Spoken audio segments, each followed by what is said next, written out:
काकभुशुंडी जी की कथा अध्यात्म, विज्ञान और कल्पना का एक ऐसा अद्भुत संगम है जो हमें इस विशाल अस्तित्व के उन रहस्यों से परिचित कराती है जहां आधुनिक विज्ञान आज पहुंचने की कोशिश कर रहा है।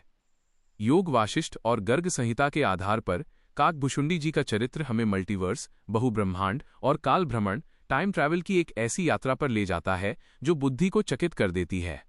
आइए इस दिव्य कथा को विस्तार से समझते हैं। 1. काकभुशुंडी, काल के शाश्वत साक्षी। काकभुशुंडी जी कोई साधारण पक्षी नहीं, बल्कि एक परम ज्ञानी योगी हैं। उन्हें इच्छा मृत्यु और काल जयी होने का वरदान प्राप्त है। योग वाशिष्ठ में महर्षि वशिष्ठ भगवान राम को उनके बारे में बताते हुए कहते हैं कि काकभुशुंडी जी नील पर्वत पर निवास करते हैं और उन्होंने अनगिनत प्रलय देखे हैं। जब पूरी सृष्टि जलमग्न हो जाती है, सूर्य बुझ जाते हैं और ब्रह्मा जी का एक दिन समाप्त होता है, तब भी काकभुशुंडी जी अपने ध्यान में स्थिर रहते हैं। वे महाप्रलय के समय आकाश के उस पार चले जाते हैं जहां समय और स्थान, स्पेस एंड टाइम का अस्तित्व समाप्त हो जाता है। 2. मल्टीवर्स, बहुब्रह्मांड का प्रत्यक्ष अनुभव। योग वाशिष्ठ के अनुसार काकभुशुंडी जी ने अंतरिक्ष में उड़ते हुए केवल एक नहीं बल्कि करोड़ों ब्रह्मांडों को देखा है।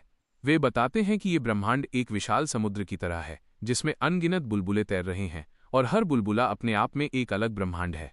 अद्भुत समानताएं और भिन्नताएं। काकभुशुंडी जी कहते हैं कि उन्होंने ऐसे कई ब्रह्मांड देखे हैं जहां समानांतर पृथ्वी, पैरेलल अर्थ्स, कई पृथ्वियों पर हूबहू हमारे जैसी ही सभ्यताएं हैं। वहां भी रामायण और महाभारत हो रही है। बदली हुई घटनाएं। कुछ ब्रह्मांडों में रावण ने सीता माता का हरण ही नहीं किया, कुछ में अर्जुन ने युद्ध करने से मना कर दिया और कृष्ण ने उन्हें गीता का उपदेश नहीं दिया, जिससे उस दुनिया का इतिहास ही बदल गया। विभिन्न ब्रह्मा। काकभुशुंडी जी ने देखा है कि हर ब्रह्मांड का अपना एक ब्रह्मा रचयिता होता है।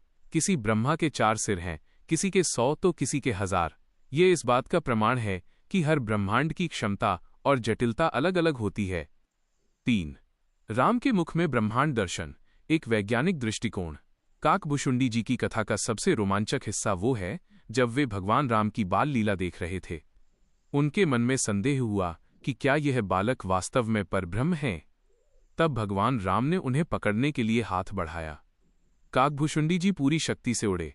वे लोकों के पार चले गए, पर राम का हाथ उनके पीछे ही रहा। अंततः राम ने उन्हें पकड़कर अपने मुख में रख लिया। राम के मुख के भीतर का अनुभव। जब काकभुशुंडी जी राम के मुख के भीतर प्रविष्ट हुए तो उन्होंने जो देखा वो आधुनिक होलोग्राफिक यूनिवर्स थ्योरी जैसा था। 1. उन्होंने देखा कि राम के शरीर के हर रोम पोर में एक पूरा ब्रह्मांड समाया हुआ है। 2. उन्होंने उस ब्रह्मांड के भीतर खुद को भी देखा जो फिर से राम की भक्ति कर रहा था। 3. वे चकित रह गए कि एक ही समय में वे बाहर भी थे और राम के भीतर भी। ये क्वांटम एंटेंगलमेंट की स्थिति जैसी थी जहां एक ही तत्व कई स्थानों पर मौजूद हो सकता है। 4. गर्ग संहिता और कृष्ण लीला का विस्तार। गर्ग संहिता में काकभुशुंडी जी के माध्यम से भगवान कृष्ण की महिमा का वर्णन मिलता है। यहां वे बताते हैं कि गोलोक वह स्थान है जो सभी ब्रह्मांडों के ऊपर स्थित है। वे कहते हैं कि मैंने अपनी लंबी आयु में देखा है कि कैसे एक ब्रह्मांड में कृष्ण पैदा हो रहे हैं, जबकि दूसरे में वे पहले ही अपनी लीला समाप्त कर स्वधाम जा चुके हैं। उनके लिए समय रैखिक लीनियर नहीं है, बल्कि एक गोल चक्र की तरह है जिसमें सब कुछ एक साथ घटित हो रहा है। 5. समय का फैलाव, टाइम डायलेशन। काकभुशुंडी जी की कथा में टाइम डायलेशन का बहुत सुंदर वर्णन है। वे बताते हैं कि जब वे एक ब्रह्मांड से दूसरे में जाते हैं तो उनके लिए केवल कुछ क्षण बीतते हैं, लेकिन उस ब्रह्मांड में युगों का परिवर्तन हो चुका होता है। मैंने देखा है कि कैसे एक पल में एक सूर्य जन्मा और बुझ गया, जबकि मेरे लिए वो केवल एक पलक झपकने जैसा था। 6.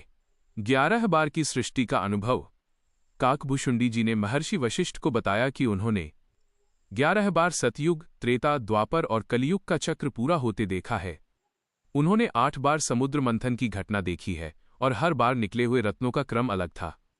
उन्होंने देखा है कि कभी कभी हनुमान जी रामायण के रचयिता बनते हैं तो कभी वाल्मीकि जी। 7. कथा का आध्यात्मिक और वैज्ञानिक सार। ये कथा हमें सिखाती है कि हमारा अस्तित्व इस भौतिक संसार तक सीमित नहीं है। काकभुशुंडी जी चेतना, कॉन्शियसनेस के उस स्तर का प्रतीक हैं जो समय और स्थान की सीमाओं को लांघ चुकी है। आधुनिक विज्ञान के सूत्र। 1. Multiverse theory. जैसे काकभुशुंडी जी करोड़ों ब्रह्मांडों की बात करते हैं। 2. Space time fabric. वे बताते हैं कि कैसे वे अंतरिक्ष के एक कोने से दूसरे में क्षण भर में पहुंच जाते हैं। 3. ऑब्जर्वेशन। जब तक काकभुशुंडी जी साक्षी ऑब्जर्वर बने रहते हैं तब तक वे काल से सुरक्षित रहते हैं। निष्कर्ष, काकभुशुंडी जी की ये कथा हमें बताती है कि हम जिस दुनिया को सच मानते हैं वो अनंत वास्तविकताओं में से सिर्फ एक है। भगवान राम या कृष्ण की लीलाएं केवल इसी पृथ्वी तक सीमित नहीं हैं, बल्कि वे अनंत कोटि ब्रह्मांडों में निरंतर प्रवाहित हो रही हैं। काकभुशुंडी जी वो सेतु हैं जो हमें धर्म और विज्ञान के एक होने का प्रमाण देते हैं। क्या आप चाहते हैं कि मैं उन विशिष्ट यंत्रों या योग क्रियाओं के बारे में विस्तार से बताऊं जिनका उपयोग काकभुशुंडी जी एक ब्रह्मांड से दूसरे में जाने के लिए करते थे?